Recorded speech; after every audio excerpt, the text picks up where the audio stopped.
Hex is a fully digital TCG that's very similar to Magic, but it uses the digital design space to reduce a lot of variance that games like Magic have, while still having the intricacies of what Magic does.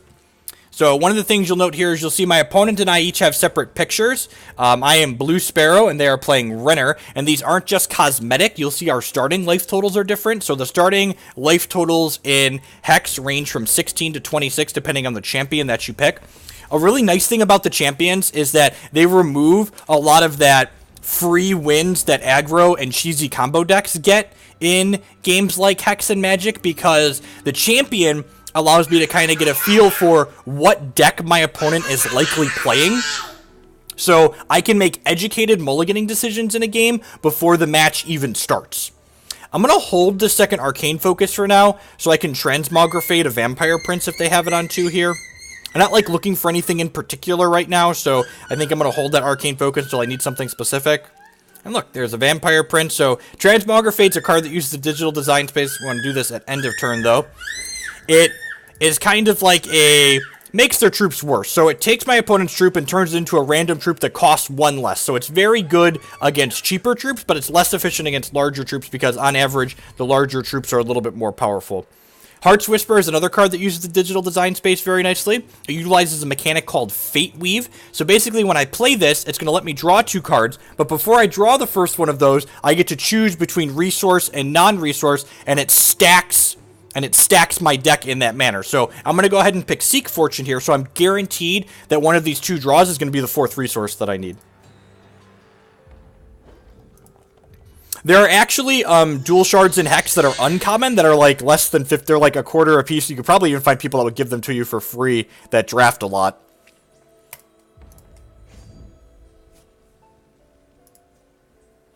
Can use this digital to show us a card on the right side of the screen or something. Yeah, I mean, I could zoom cards in here in the middle. You mean like leave cards up on the right side? I'm not sure what you're asking specifically, Jace to the face. So this deck that I'm playing is a Reanimator deck, and by that it means the same thing we do kind of in Magic. I want to get a large troop into my discard pile and then bring it back into play ahead of curve. This card, Eternal Seeker here, is one of my fatties. It's a 5/5 with flight for 7, that when it comes into play, it voids every card with the chosen cost. My champion power here, so Hex has resources in the deck just like in Magic, and one of the ways that they mitigate the frustrating flood that happens in Magic is whenever you play a resource, you gain a charge towards your champion power. And my champion power here lets me draw a card and then discard a card, so it's kind of an enabler for my Reanimator combo deck. It helps me get extra troops into my discard pile. Mordrom's Gift here is a 4-cost card that puts a troop from my crypt back into place. That's the other part of my Reanimate combo. Declan is being very loud. He likes to hear himself talk. Yes, don't you? You like to hear yourself shriek even? So, there's a Vampire Princess. That's a card we definitely want to get rid of. So this is a 2/3 with Flight and Life Drain, and whenever it deals damage to me, my opponent gets to look at a card at random in my hand, and if they find an action, they get to take it away. So we're gonna want to get rid of that here. So I'm gonna go ahead and Mordrom's Gift this Eternal Seeker back into play.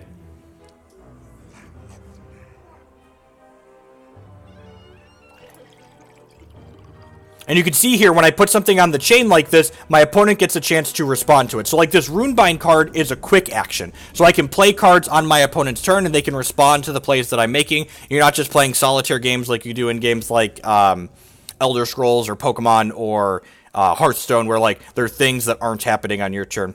So my opponent's playing Hero Fall, which destroys my troop, and then it gets rid of all other copies of this troop out of my hand and deck, and I'm going to use my Runebind card here to save my troop. So what Runebind does is it takes a card on the chain or in play and turns it into a constant, which is kind of like an enchantment. So this could no longer be destroyed by the Hero Fall.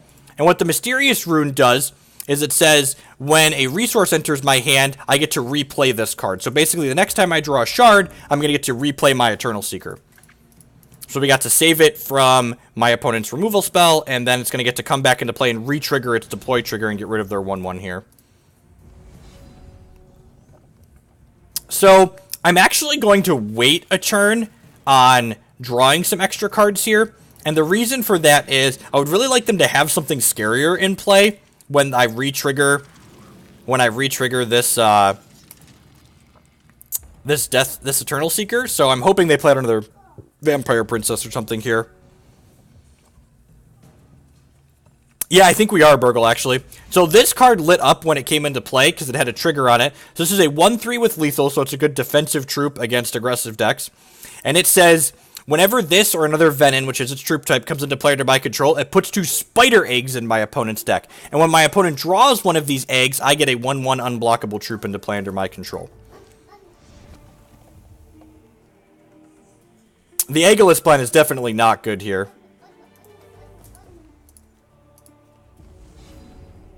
Another Mordrom's Gift. That's pretty good. Let's start by attacking with these two. And again, I think I'm winning this race on board. So I think I'm honestly just going to keep pressuring them with these. We might draw a resource at some point and just be like forced to like flip this out and void just their 1/1. But like for now, this is the fact that this card is sitting here off to the side basically means that my opponent's not going to commit any other threats to the table. Yeah, the egg mechanic is really sweet. I wouldn't be surprised if we see some other Bane type effects that like insert cards into your opponent's deck for like value or fun effects. Also, I hope that by the time sets 3 and 4 rotate, okay, so they this has an ability to let it revert something, so they reverted it. Okay, there's a Bride of the Damned, so it lets them play their troop out now. Don't hit my keyboard, you little turd. Don't hit my keyboard, you little turd. Don't hit my keyboard, you little turd. Alright, so Bride of the Damned's kind of a scary card. Whenever they gain a blood threshold, so play a black resource, purple resource, they get to give a troop -1/-1 permanently. A lot of modifiers in Hex have a permanence type effect. And then it says if they have 5 or more blood thresholds, when something dies under our control, they get it into play under their control. So I'm going to go ahead and lead on Arcane Focus here. We're looking for an answer to this Bride of the Damned. Alright, and now Runebind is actually going to let us be really tricky here. So I'm going to go ahead and attack with both of these to start, because I don't think my opponent's blocking either of them. And then I'm going to go ahead and Runebind my Eternal Seeker here, which turns it back into the Mysterious Rune. And then I'm going to use this Sapphire Ice, which has Fate Weave on it. I'm going to put a resource on top of my deck. And then I'm going to use this Theorize to draw 2 cards and discard a card, which is going to draw this resource and let me re-trigger my Eternal Seeker here. And when this comes into play, I'm going to choose the number 3 to get rid of my opponent's Bride of the Damned. And you'll notice I didn't discard this Eternal Seeker, even though I have a Mordrom's Gift in my hand. And the reason for that is, one of the reasons why this Reanimator deck is really good and consistent is we've hit 7 resources, so I can just, like, cast my cards now.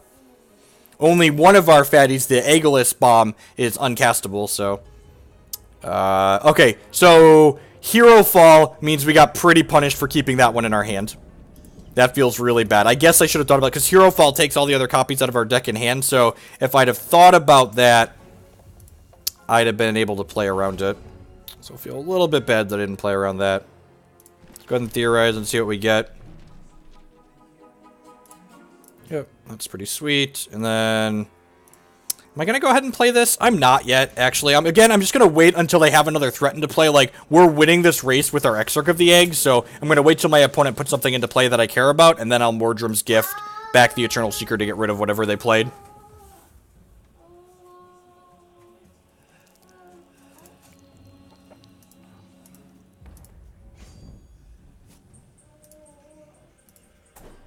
So this is a little awkward because they played a 2-drop here. So my Eternal Seeker wouldn't be able to void this without voiding my 2 Exarch of the Eggs, which kind of sucks. So my opponent's already burned 2 Hero Falls. They don't actually have that many ways to kill something like Aegilus. So this is our other bomb. So I'm going to go ahead and discard this Aegilus and then put the Aegilus into play here.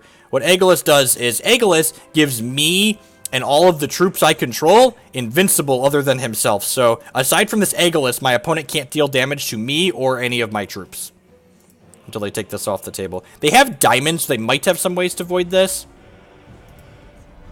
We got another spider here. And like, there's 52 cards in their deck, and I believe they have 9 more spider eggs in there, so we could just like find some things. You can see the little symbols on here. The skull means lethal, the crown means invincible, the eye means steadfast. If they find a way to kill this, I have Runebind to protect it for a turn.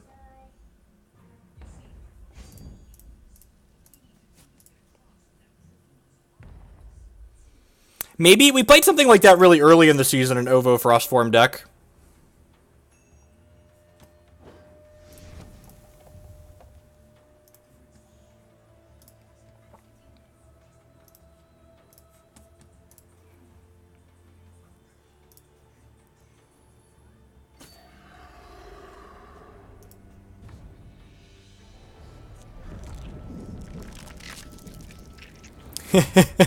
I wasn't thinking about it. You're right. If he had double strangle, he'd kill the Aegilus regardless.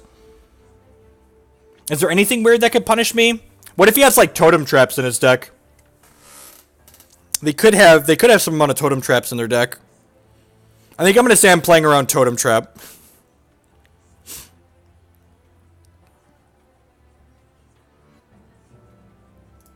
Yep.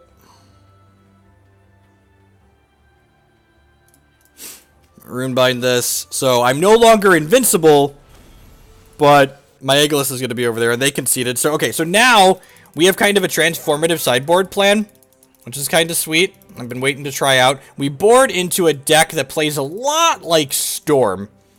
I think I want Massacre in this matchup against what they're doing, too, so I'm going to board in those. I don't think I want Dread End. Oh, that's actually perfect, right? I cut all of those that I brought into Massacres, too. So, the Storm-type sideboard plan for this deck, we have this constant called Syzygy that says whenever we play an action, all of our cards in all zones with the same name as that action get -1 cost. And then, Bounty of the Magus, it draws a card, and then it puts itself back into our deck, and then increases its numbers by 1. So the next time we play it, it'll draw 2 cards and cost 2, and then it'll draw 3 cards and cost 1. And then finally, we kill them with this card, Violet's Caress. It does 1 damage to something, and then puts itself back into our deck and increases the numbers by 1. So it'll do 1, then 2. Stack Size Biscuit with the 2-month free subscription. Thank you very much for the continued support. I do appreciate it. I'm actually going to leave a Mordrom's Gift in my deck, because I think if they hero fall one of these, I want to be able to get it back. I think so. Like, Caress kills it too. I think this is fine. I'm not actually sure. I want to try it. Is Hex super popular? Hex is definitely less popular than Hearthstone, but, like, so are most digital card games. Hex has the best competitive tournament scene out of all the digital card games, which is one of the things that drew me to it. 10 out of 10, going to keep this hand. Got plenty of quality interaction here. We're basically like a Sapphire Blood like combo control deck. So like hands like this where we're able to control what our opponent has going on for a while are definitely very, very reasonable for us.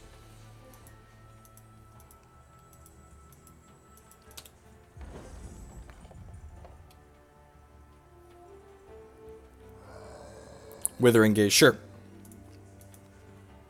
Let's go a couple different ways here. They might just take the Arcane. Nah, they're probably going to take one of my interactive spells. No, they took the Focus. Okay. Let's do this. I'm just going to guarantee a resource on top of my deck here so that way we could, like, 10 out of 10 play this Massacre on curve. Opponent mulligan to 6, right? No?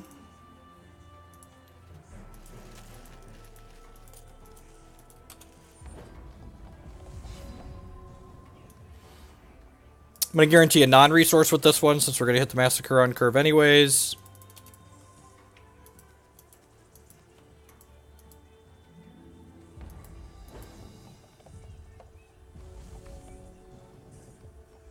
And we can still just win with, like, random Eternal Seeker beatdowns post-board, since we left some of those in, but we're definitely more likely to kill them with the Violet's Caress plan. They don't have any pressure going on, so that's really good for us. So, Mordrom's Gift, you'll notice last game, this is something that's really awesome that Hex does with the digital design space. This card cost us 4 last game. You might have noted when I was in the reserves, I chose to put something on the side of this. This is a customizable card, so this gem here, you can change while deck building and during your reserves in between games to make it do different things for us. So because our opponent's deck is kind of grindy, what I ended up putting in the Mordrom's Gift for this game was the socket, it'll give my troop Death Cry, I get a thing with power and toughness equal to its power and toughness, so if they kill this Eternal Seeker, and after I bring it back with Gift, I'll get a 5/5 out of it.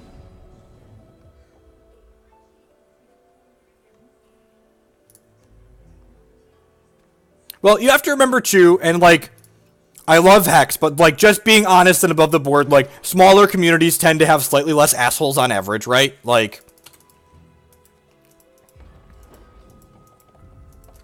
So, like, the larger a community gets, the more trolls it's bound to have.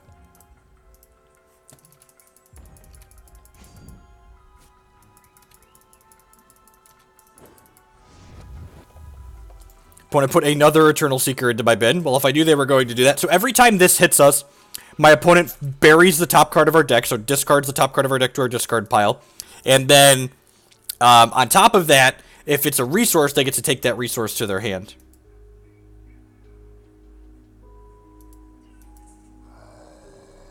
Ugh. I'm going to Runebind that. I want to cast my Mordrom's Gift next turn. And actually, Runebinding this is great because it turns it into a 2-cost thing here, which means that I wanted to choose 2-cost things to void anyways because of this Vampire Prince. So we're going to Mordrom's Gift back this Eternal Seeker.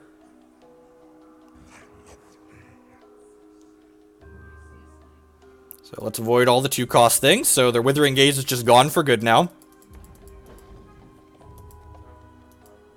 And this, you can see it gained that modified text, Death Cry, Summon an Abomination. So if they kill this, I'm going to get a 5/5 out of it still.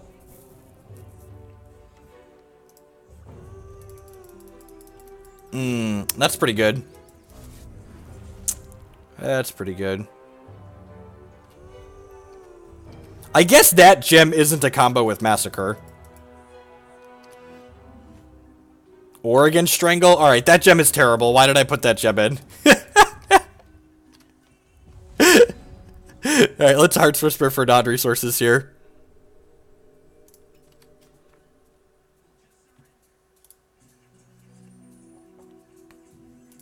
I'm going to hold on to my Champion Power for now. Again, not quite sure what we're looking for.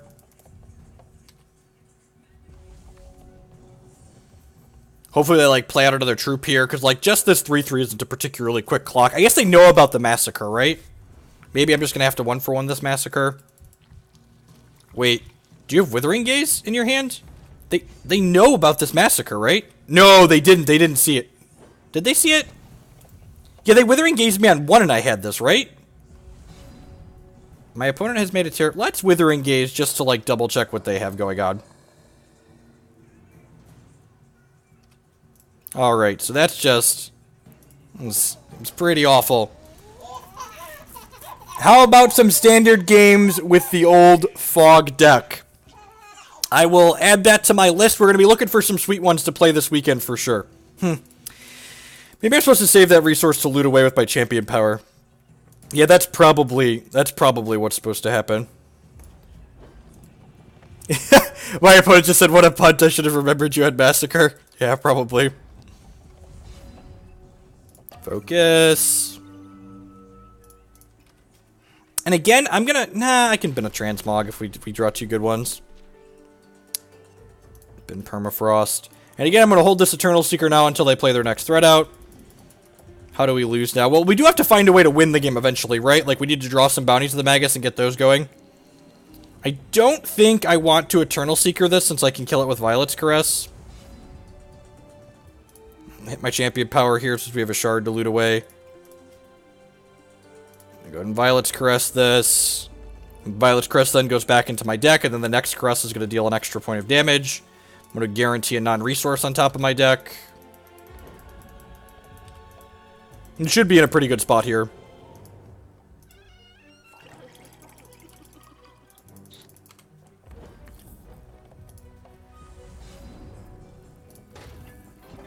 This only does 2 damage at this point, but Eternal Seeker can void a 3-drop.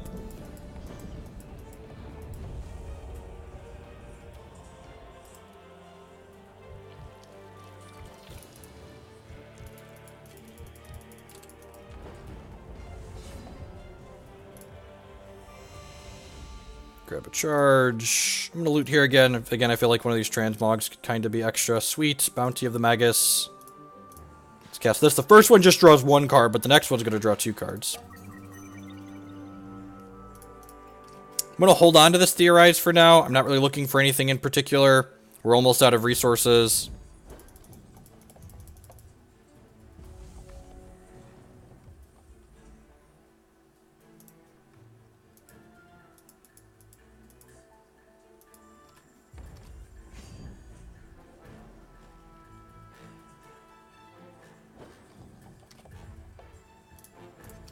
Kill one of these.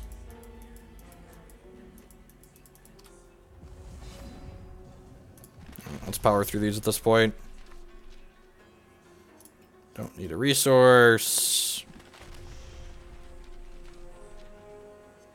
That's pretty great. Do I need Withering Gaze at this point? I think I'd rather have Transmogrifade. I feel like they couldn't be holding too many things that I really care about. And this does 3 points of damage now, so yeah, let's just go ahead and pass the turn here. My opponent tries to kill this, we get to Runebind it. Runebinding your own things in response to removal feels so dirty.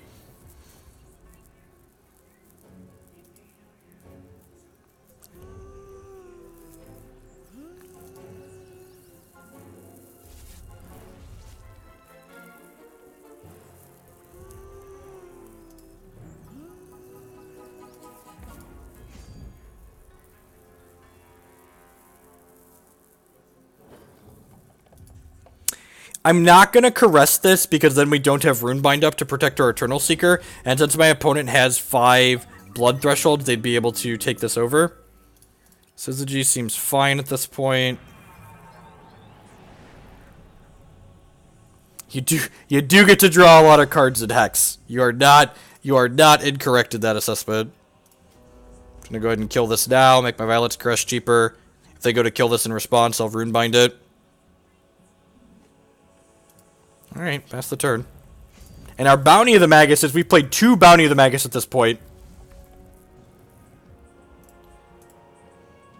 We've played 2 Bounty of the Magus at this point, so that means the next Bounty of the Magus that we draw is going to draw us 3 cards, which is awesome. And at that point, we should probably start snowballing. It's like, if one bounty draws us another bounty, then we'll draw 3 into 4 cards, that one will draw us another, and then we'll just pick up our entire deck and combo kill them.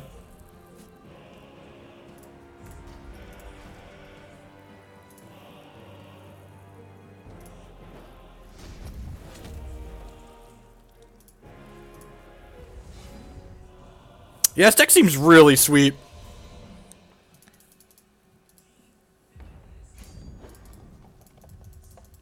This is my favorite card in any TCG ever. It's just so powerful and flexible in the things that it can do. And the fact that it grabs cards off the chain and in play is just, like, kind of crazy.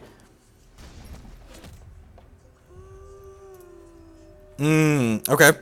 Interesting. That attack makes sense. They had the Bride plus that last turn, so I'm going to go ahead and Runebind this in response.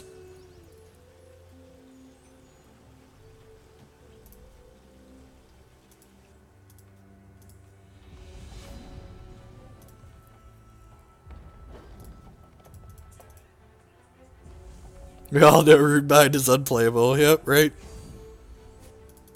They could, because they're playing Renner, they could get back into this. If they hit, yeah, if they draw one of our copies of Bounty of the Magus here, like, that makes our combo worse, and it's going to let them draw 3 cards.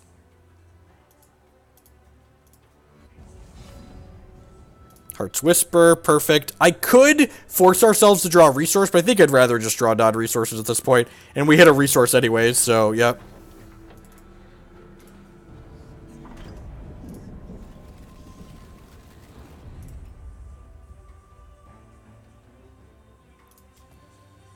Hit this. There's a Bounty of the Magus, so let's draw 3 cards.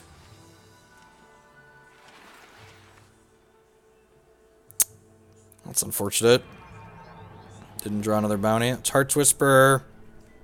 Draw 2 cards. Heart's Whisper, draw 2 cards. Man, the way this is working out, we might actually have an awkward number of cards and not be able to kill them. We'll see, I guess.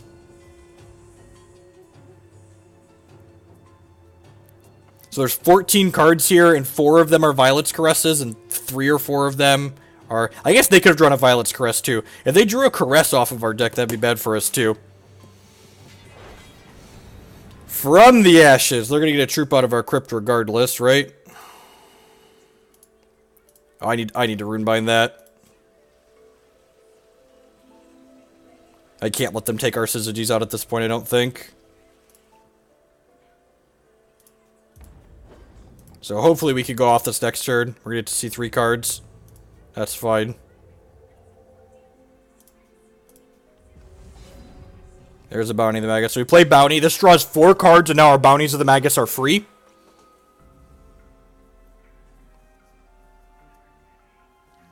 So all our bounties are going to cost 0. The next one's going to draw 5 cards. Again, just like in Magic and Hex, if you go to draw a card but don't have one in your deck, you're going to lose the game. So hopefully we can kill them without decking out here.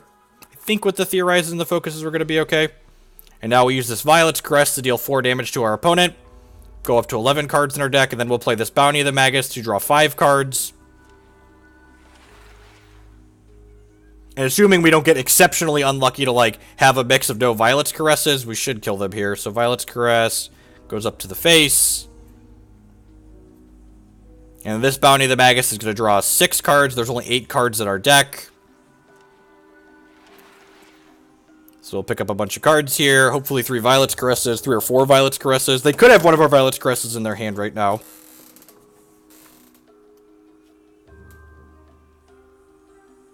So Violet's Caress you for 6.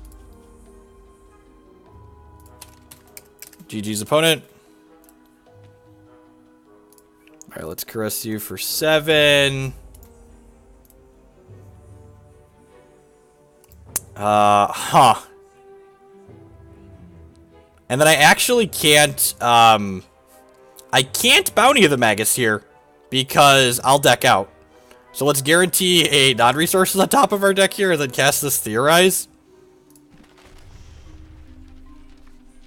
Alright, sweet. That's lethal. So this does 8 and then the next one does 9. There is a max hand size, but it only applies at the end of your turn. You can't respond to your own cards in Hex, K-Smith, so you can't hold priority and stuff like that. At any rate, that actually gets us exactly to 1130. That was a really sweet example of an awesome double combo deck in Hex. So you're a Reanimator deck game 1, and against the more controlling decks that have a lot of removal for our Reanimator troops, we get to board into the Storm deck and kill them with Bounty of the Magus and Violet's Caress. That was really sweet. Thank you, everyone, for watching. I'll be back again later this week. Remember to mark your calendars for this Saturday, the 26th, I believe. Yep, Saturday the 26th. I'm going to be streaming for 12-plus hours, hopefully 24 hours, if we meet my donation goal. And I'll definitely be live again before that. My schedule's kind of up in the air because of Jake starting school again. But when I have a regular schedule posted, we'll tweet it out for sure. Thanks for watching, folks, and I'll catch you all around later.